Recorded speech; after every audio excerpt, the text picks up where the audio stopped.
unfortunately, the pandemic has slightly slewed things, in as much as it's hard to spend as much time with the Queen. What does it mean when a queen is left off a royal guest list?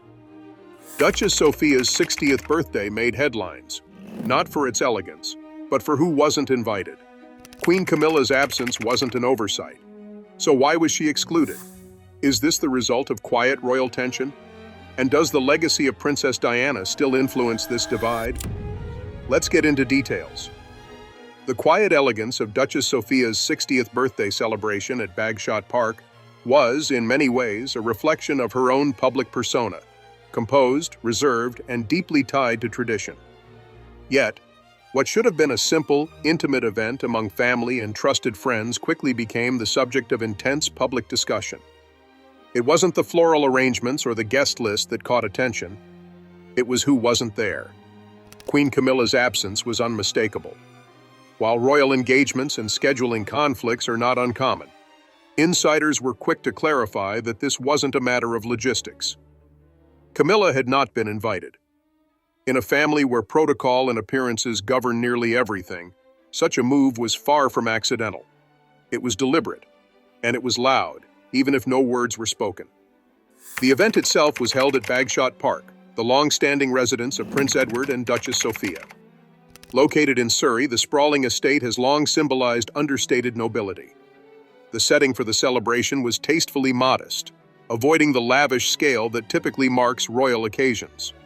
According to reports, guests were treated to a dinner that reflected Sophia's personal tastes, classic, refined, but never ostentatious. The lighting was soft, the mood intimate, and the guest list tightly curated. Prince Edward, as always, stood loyally by his wife. Princess Anne arrived early, warmly welcomed as a long-standing supporter of Sophia. Prince William and Princess Catherine made a brief but notable appearance, underscoring the importance of the occasion. What struck many observers was the sheer normality of it all.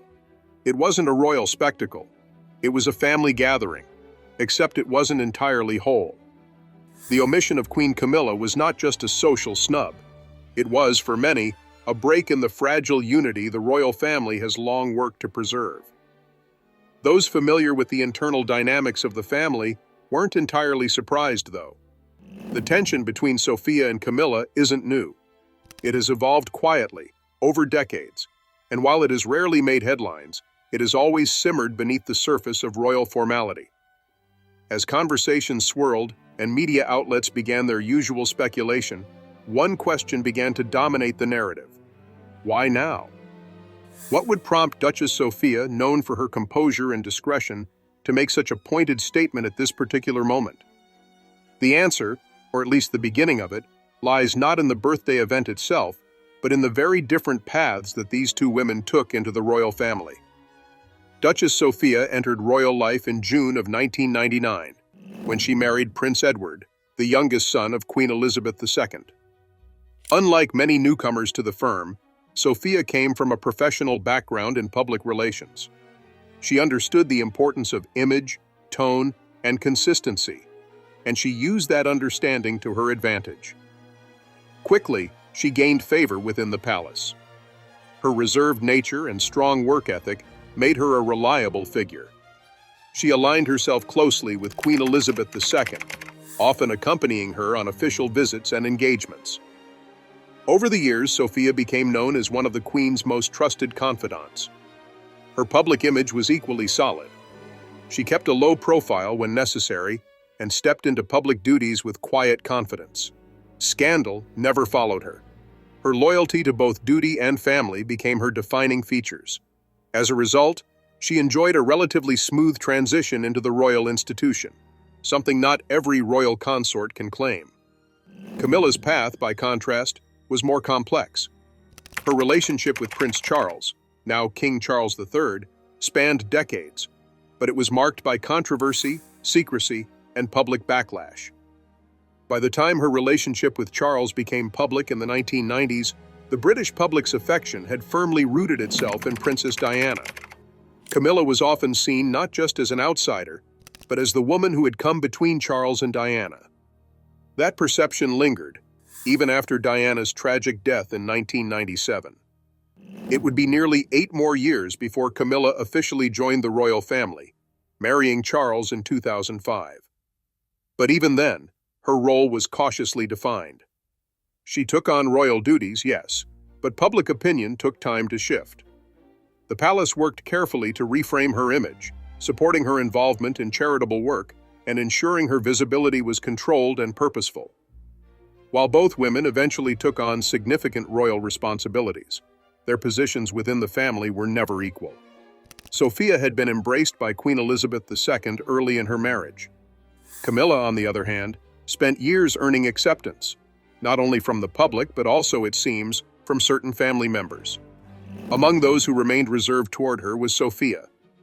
Though there are no official records of direct disputes between them, the body language at public events, the lack of personal warmth, and the rare occasions when they were seen interacting all suggest a cool, distant relationship. And while some of that may simply be personality differences, insiders believe it also speaks to something deeper.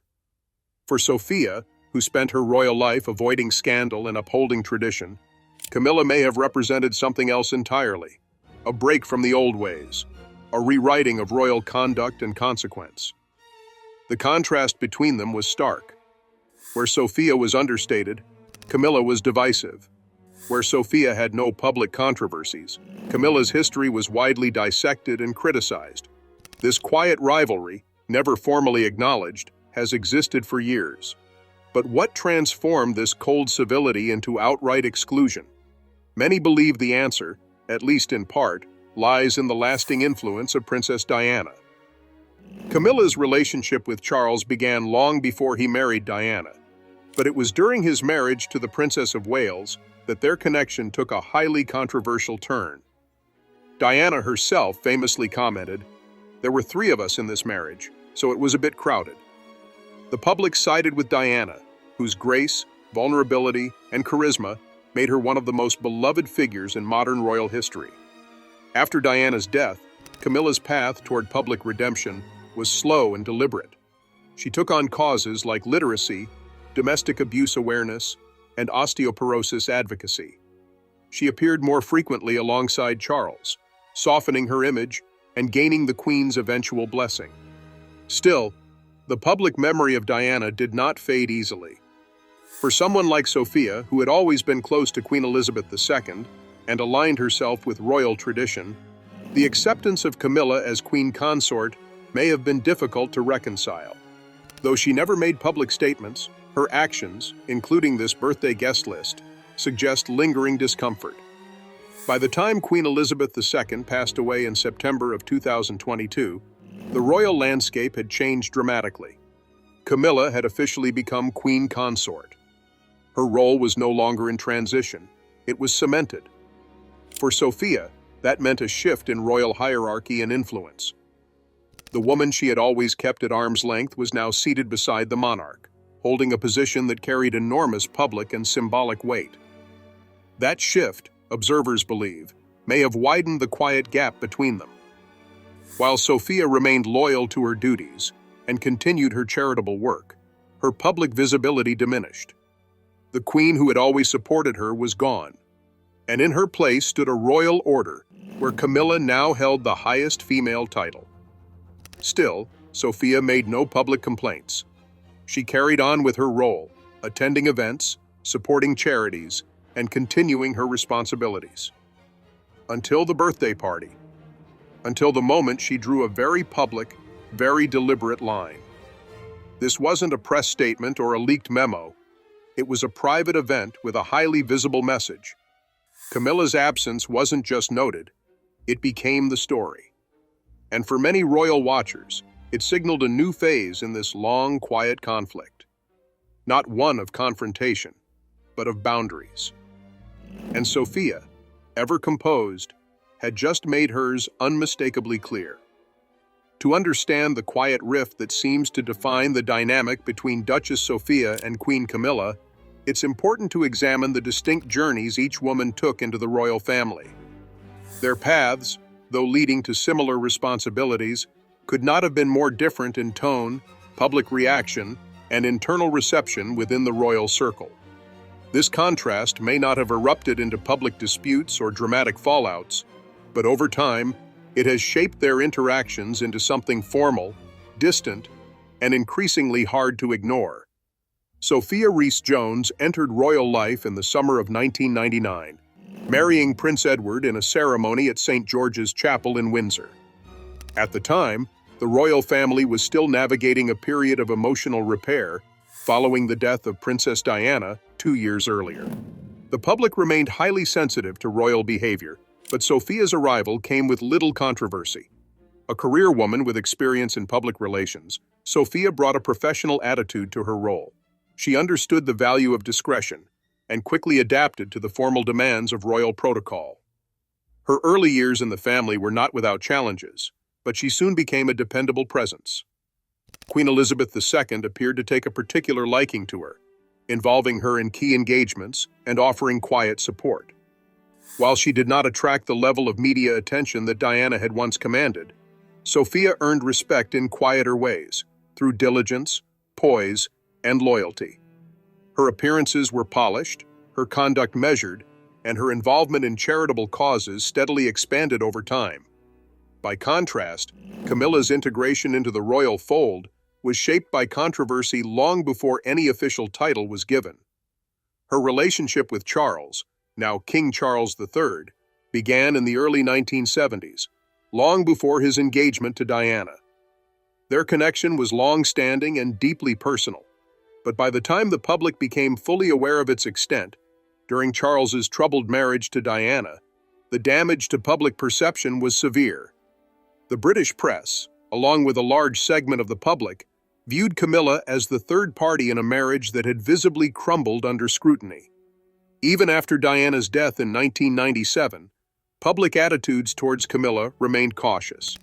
It would take years of strategic media handling, low-profile appearances, and charitable work before Camilla could be seen at Charles's side without drawing criticism. Their wedding in 2005 was deliberately understated, a signal of both respect for Diana's memory and recognition of the public's lingering discomfort. Despite the ceremony formalizing her role, Camilla's presence remained, for a time, something that required careful navigation. While both women ultimately found themselves within the core of royal life, the routes they took instilled very different perceptions both inside and outside the palace. Sophia, with her scandal-free background and early rapport with Queen Elizabeth II, came to symbolize stability and reliability. Camilla, despite her resilience and commitment to duty, carried the weight of a complicated public history that never fully disappeared, even as she ascended to the title of Queen Consort. These contrasting reputations may have informed their relationship from the beginning. While there are no confirmed reports of direct arguments or open hostility, several royal correspondents and longtime observers have noted that the two women rarely appeared genuinely comfortable in each other's presence. At formal events, they maintained the expected decorum, but their interactions often lacked the kind of warmth displayed between other members of the family. Where Sophie and Princess Catherine were sometimes seen exchanging light conversation or shared smiles, moments between Sophia and Camilla were generally more reserved, if not completely detached. Body language analysis from events over the years supports this observation. Whether at Trooping the Color, Commonwealth services, or state banquets, the two women often appeared physically distanced or quietly disengaged when in the same room. Camilla, even as her role became more prominent, never seemed particularly aligned with Sophia during engagements. In turn, Sophia appeared content to fulfill her duties without forging deeper ties with Camilla. This pattern may have been reinforced by their differing positions within the hierarchy. For much of her early royal life, Sophia's position as the wife of the Queen's youngest son gave her a certain latitude. She was a working royal with substantial responsibilities, yet she operated with a lower media profile and fewer expectations to perform under intense scrutiny. Camilla's reality was quite different. From the moment she re-entered public life, everything she did was assessed through the lens of her history with Charles and the memory of Diana. The effect of Diana's legacy on Camilla's reputation cannot be overstated. Diana's warmth, vulnerability, and openness left an enduring mark on the public consciousness. Her televised interviews, charitable efforts, and personal struggles made her relatable to millions. When she spoke openly about the difficulties of her marriage and referenced Camilla directly, the public judgment was swift and long-lasting. Diana's tragic death only deepened that sentiment. In the years that followed, Camilla's efforts to rehabilitate her image were met with mixed success, though time and consistency helped soften public opinion. For someone like Sophia, whose royal journey was marked by loyalty to Queen Elizabeth II and an unblemished reputation, accepting Camilla as a senior royal figure, let alone as queen consort, may have been emotionally complicated. While Sophia has never commented publicly on Camilla's past or the circumstances surrounding her rise, her actions have consistently pointed to a preference for quiet adherence.